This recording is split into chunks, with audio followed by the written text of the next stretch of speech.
نفسی کے عالم کے اندر اللہ کا قرآن ہماری ایک ڈھارس بناتا ہے، ہماری رہنمائی فرماتا ہے۔ اور قرآن حکیم فرقان مجید کی جی آیت مبارکہ جو ہے کہ الأخلاء یومئذ بعضهم لبعض عدو الا المتقین، کہ قیامت کے دن جو دنیا کے اندر بنائے ہوئے دوست ہوں گے، رشتے اور ناتے ہوں گے، وہ سارے کے سارے ہی ایک دوسرے کے دشمن نہیں ہوں گے، بلکہ الا المتقین، جو دوستیاں تقوی کی بنیاد پہ ہوں گی، جو دوستیاں اللہ کی رضا کی خاطر ہوں گی، جن رشتوں کے اندر محبت رسول شامل ہو جائے گی۔ رب کائنات کا قرآن اس طرف رہنمائی فرماتا ہے کہ قیامت کے دن یہ جو رشتے ہیں یہ وہاں ایک دوسرے کو پہچان بھی رہے ہوں گے، اور قیامت کے اس ماحول کے اندر ایک دوسرے کی مدد بھی فرما رہے ہوں گے۔ ایک لمبا موضوع ہے، میں اس میں نہیں جانا چاہتا، لیکن مختصر جو لوگ اس دور کے اندر ہم پہ یہ سوال کرتے ہیں کہ یہ طریقت کیا چیز ہوتی ہے، اور اللہ کے ولیوں کے ساتھ جو تمہارا ایک بیعت کا سلسلہ ہوتا ہے، اس کی حقیقت کیا ہے اور اس کی ضرورت کیوں محسوس کی جاتی ہے۔ آقا کریم صلی اللہ علیہ وسلم کی ایک حدیث مبارکہ ہے کہ الرجل علی دین خلیلہ فلینظر احدکم من یخالل، کہ آدمی اپنے دوست کے دین کے اوپر ہوتا ہے، اب اسے دیکھنا چاہیے کہ وہ کس کے ساتھ اپنی دوستی قائم کرتا ہے۔ کسی دنیا دار کے ساتھ اپنی دوستی قائم کرتا ہے کہ کسی اللہ کے یار کے ساتھ اپنی دوستی قائم کرتا ہے، دنیا والوں سے اپنی دوستی قائم کرتا ہے یا اللہ والوں کے ساتھ اپنی دوستی قائم کرتا ہے۔ اس لیے کہ آقا کریم صلی اللہ علیہ وسلم نے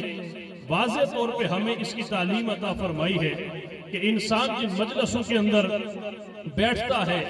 انسان جس کے ساتھ اپنا دوستی کا تعلق قائم کرتا ہے، انسان جس کے ساتھ اپنی دوستی کا ایک رشتہ قائم کرتا ہے، آقا کریم نے فرمایا کہ آخر وہ دوست اسے اس اپنے دین کے اوپر لے کے چلا جاتا ہے، اپنی سرشت کے اوپر لے کے چلا جاتا ہے، اپنی عادتیں اس کی عادتوں کے اندر داخل کر دیتا ہے، اپنی مجلسوں کا اثر اس کی ذات کے اندر منتقل کر دیتا ہے۔ اسی لیے آقا کریم صلی اللہ علیہ وسلم نے یہ واضح طور پہ تعلیم عطا فرمائی ہے کہ اے دنیا والوں، جب دوستیاں قائم کرتے ہو، رشتے قائم کرتے ہو، تو وہاں پہ جب اپنی مجلسوں کا انتخاب کرتے ہو، اپنے گھر کے اندر محفلوں کا جب انتخاب کرتے ہو، جن محفلوں کے اندر جانے کا انتخاب کرتے ہو، یہ سوچ کے جایا کرو کہ وہ محفلیں اللہ کی رضا کی خاطر ہو رہی ہے یا دنیا داری کی خاطر ہو رہی ہے۔ فرمایا کہ جس طرح کا انسان کا دوست ہوتا ہے، جس طرح کی انسان کی مجلس ہوتی ہے، جس طرح کا انسان کا راستہ ہوتا ہے، انسان اسی پہ چل پڑتا ہے۔ اسی لیے یہاں پر قرآن حکیم فرقان مجید نے ایک واقعے کی طرف اشارہ فرمایا ہے کہ عقبہ بن ابی معیط جو ہے وہ آقا کریم صلی اللہ علیہ وسلم کی مجلس کے اندر آ کے بیٹھا کرتا تھا، حضور کی گفتگو کو سنا کرتا تھا، حضور کے ارشادات عالیہ کو سنا کرتا تھا۔ ایک اس کے دل کے اندر یہ خواہش پیدا ہوتی ہے کہ میں اللہ کے نبی کو اپنے گھر دعوت پہ بلاتا ہوں، اللہ کے نبی کی دعوت کا اہتمام اپنے گھر کے اندر کرتا ہو۔ عقبہ بن ابی معیط حضور کی بارگاہ میں یہ عرض کرتا ہے کہ یا رسول اللہ، میرے دل کی یہ تمنا ہے، میرے دل کی یہ حسرت ہے کہ آپ میرے گھر کے اندر قدم رنجا فرمائیں، میرے گھر کو رونق بخشے، میرے گھر کے اندر آپ کی جلوہ نمائی ہو جائے، میرے گھر کے اندر آپ کے قدوم میں میمنت لزوم ہو جائے۔ میرے آقا کو جب عقبہ بن ابی معیط دعوت دیتا ہے، میرے آقا نے ارشاد فرمایا، اے عقبہ بن ابی معیط، تیرے دل کی یہ خواہش ہے کہ میں تیرے گھر کے اندر تیری دعوت کے اوپر چلوں، میرے دل کی خواہش کو بھی سن۔ میرا دل یہ کرتا ہے کہ تو میرا کلمہ پڑھ کے یہ جماعت صحابہ کے اندر تو بھی شامل ہو جا، آج سے میری غلامی کے اندر تو بھی شامل ہو جا، آج سے میری امت کے اندر تو بھی شامل ہو جا، میری خواہش کو تو پورا کر دے، تیری خواہش کو میں پورا کر دیتا ہوں۔ عقبہ بن ابی معیط نے آقا کریم صلی اللہ علیہ وسلم کی اس بات کو منظور کر لیا اور کہا کہ یا رسول اللہ، اگر آپ میرے گھر چلنے کے لیے حامی بھر لیتے ہیں، میں آپ کا کلمہ پڑھ لیتا ہوں، میں بھی آپ کی امت کے اندر کلمہ پڑھ کے میں بھی آپ کی امت کے اندر داخل ہو جاتا ہوں۔ آقا کریم نے اعلان فرمایا کہ عقبہ بن ابی معیط کلمہ پڑھ کے مسلمان ہو چکا ہے، اس کے گھر دعوت کا اہتمام ہے، اب اس کے گھر فلاں دن جو ہے وہ دعوت کے اوپر جائیں گے۔ میرے بھائی میرے دوست، اس گھر کے نصیبوں کا اندازہ تو کر کہ جس گھر کے اندر میرے نبی کے قدم لگے ہوں گے، اس گھر کی خدا کی بارگاہ کے اندر مقبولیت کی، اس گھر کی خدا کے بارگاہ کے اندر منصوریت کے عالم کو دے کہ جس گھر کے اندر اللہ کے نبی کے قدم لگے ہو، اللہ کے نبی کے صحابہ کے قدم لگے ہو۔ اللہ کے نبی کے قدم تو مکہ کی گلیوں کے اندر لگتے ہیں، رب ان گلیوں کی قسمیں بھی اپنے قرآن کے اندر اٹھاتا ہے۔ لا اقسم بہذا البلد وانت حل بہذا البلد، اے محبوب شہر مکہ کی گلیوں کی قسمیں اس لیے اٹھاتا نہیں کہ وہاں پہ میرا کعبہ ہے، وہاں پہ زمزم کا کنواں ہے، وہاں پہ صفا مروہ ہے، وہاں پہ مجھے حدید نظر آتا ہے۔ میں شہر مکہ کی قسمیں اس لیے اٹھاتا ہوں کہ وہاں پہ تو چلتا ہوا مجھے نظر آتا ہے۔ جن گلیوں میں آقا قدم لگا کے چل رہے ہو، رب ان گلیوں کی بھی قسمیں قرآن میں اٹھاتا ہے۔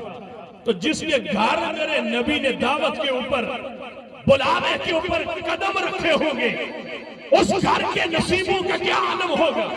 دعوت ہوئی، اہتمام دعوت ختم ہو گیا۔ جو عقبہ بن ابی معیط تھا، اس کا ایک دوست تھا۔ آپ میں سے بہت سارے لوگ یہاں پہ ایسے ہوتے ہیں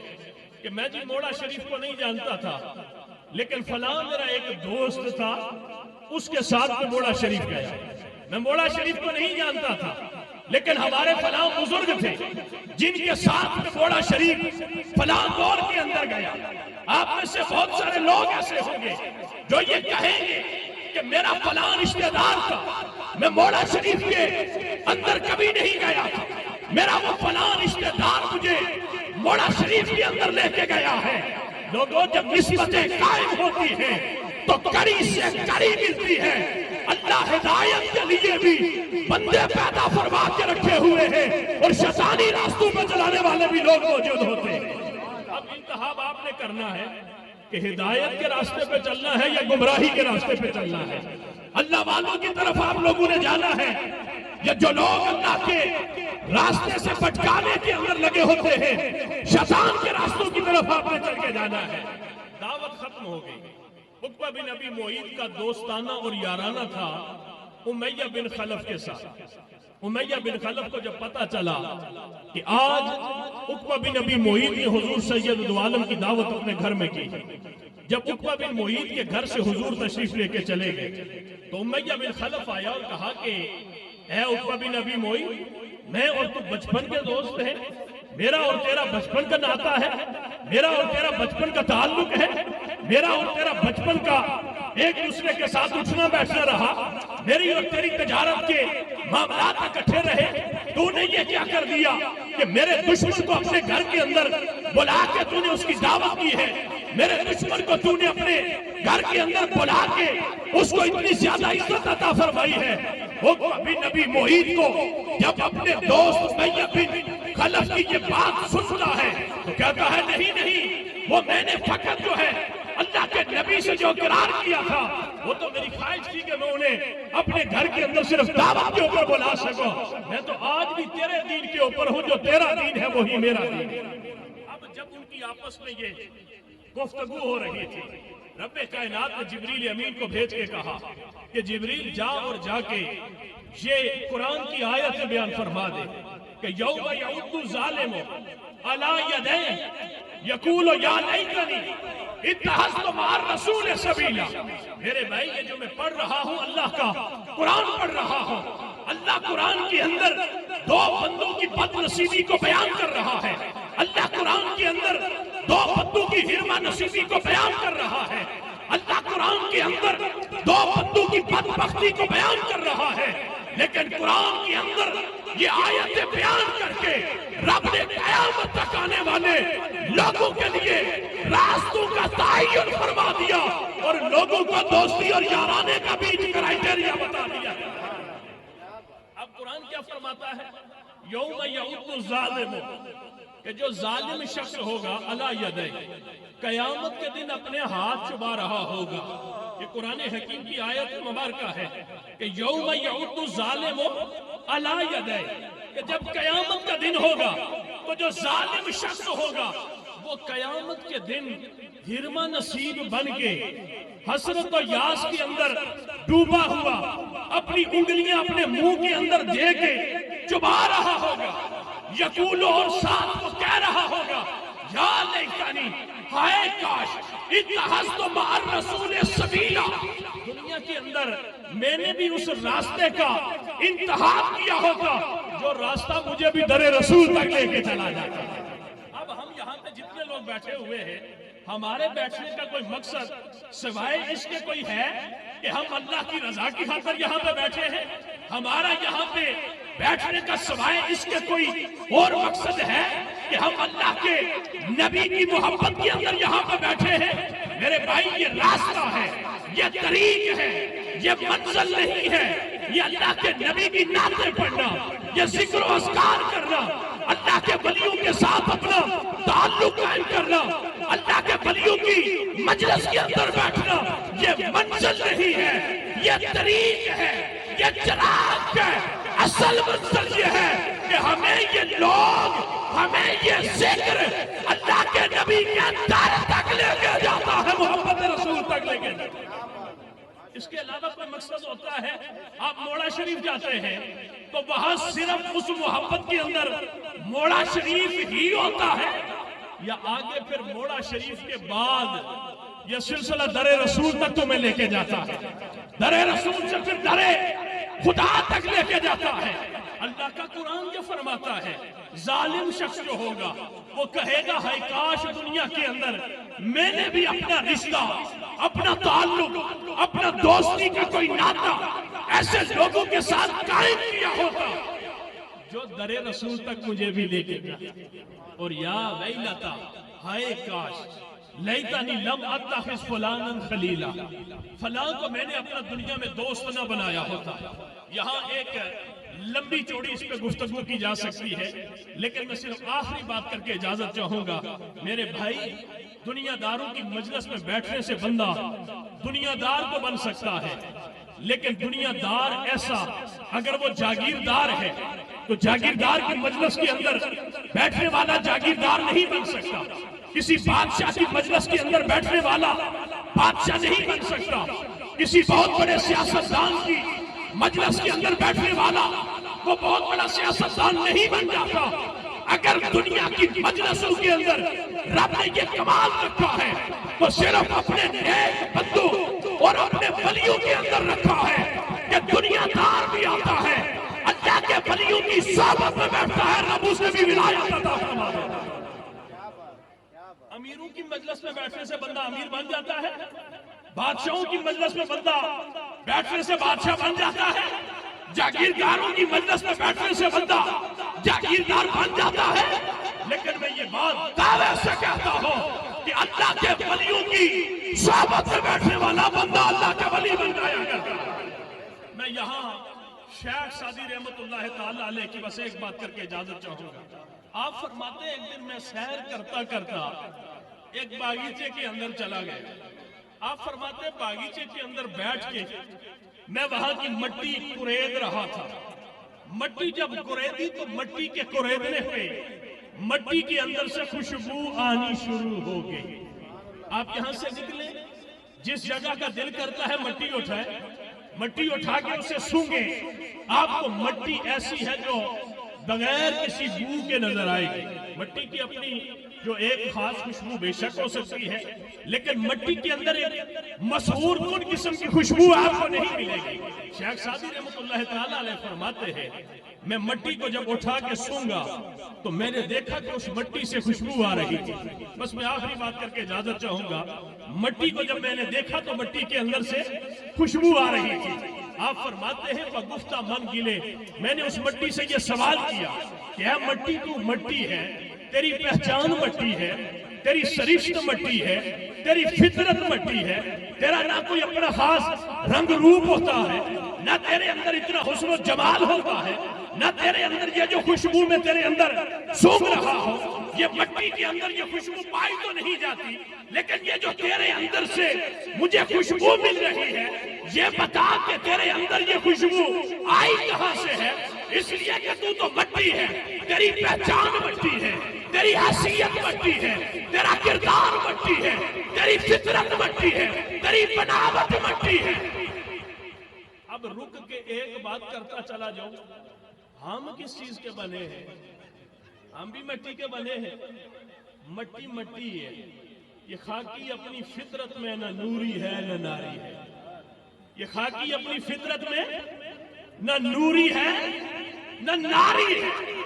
جب یہ ناریوں سے اپنا تعلق قائم کرتا ہے تو یہ ناری بن جاتا ہے، اس کی پہچان ناری بن جاتی ہے، اور جب یہ اپنا تعلق نوریوں سے قائم کرتا ہے، رب اس میں بھی نور چڑھا دیا گیا۔ جب اس کے اوپر بھی نوریوں کی مجلس کا اثر ہوتا ہے تو رب اس کے اوپر بھی اپنا نور چڑھا دیا کرتا ہے۔ شیخ سعدی فرماتے ہیں بگفتہ من گلے نہ چیز بودم۔ مٹی نے آگے سے جواب عطا فرمایا، بگفتہ وہ کہنے لگی، بگفتہ من گلے نہ چیز بودم، اے بابا جی میں مٹی ہوں، میری پہچان مٹی،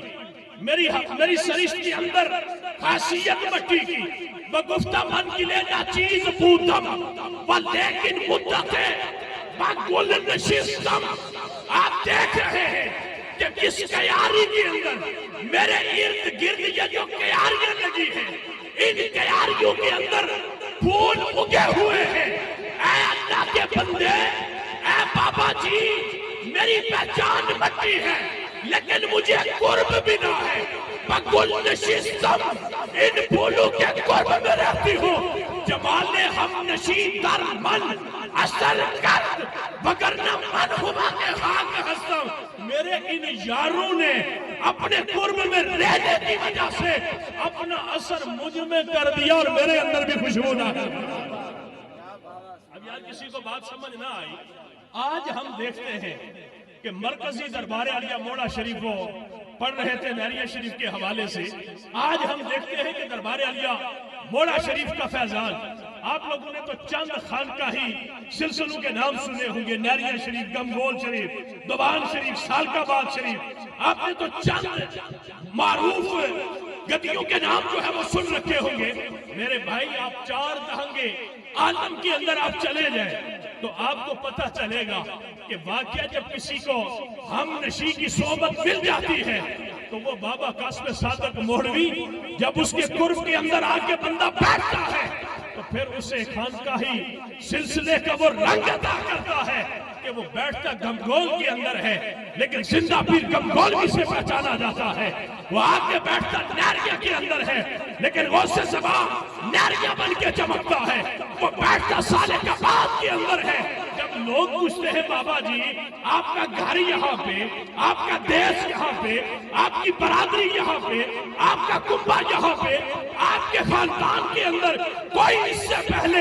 اتنا بڑا ولی نہیں گزرا، آپ کے اوپر یہ رنگ کہاں سے چڑھا؟ کہا میں گیا تھا موڑا شریف بابا قاسم کی مجلس کے اندر، رب نے جو رنگ اسے عطا فرمایا تھا بابے نے وہی رنگ مجھ پہ بھی چڑھا کے یہ مقام عطا کر دیا۔ میرے بھائی ان مجلسوں کے اندر اللہ کے ولیوں کا رنگ چڑھتا ہے، اللہ کے ولیوں کا فیضان نصیب ہوتا ہے۔ اب آپ خوش قسمت لوگ ہیں کہ مرکزی دربار عالیہ موڑا شریف کے ولی ہے، مرکزی دربار عالیہ موڑا شریف کے چشم و چراغ شبیہ حضور خواجہ غریب نواز پیر زاہد خان صاحب رحمت اللہ تعالیٰ علیہ، اللہ نے اس وقت خانقاہ موڑا شریف کے اندر صبر و استقامت اور حضور خواجہ غریب نواز موڑوی حضرت پیر زاہد خان صاحب رحمت اللہ تعالیٰ علیہ کی تمام تر روحانی توجہ اور آپ کی ذات کا جو عکس جس ہستی کو اس وقت خانقاہ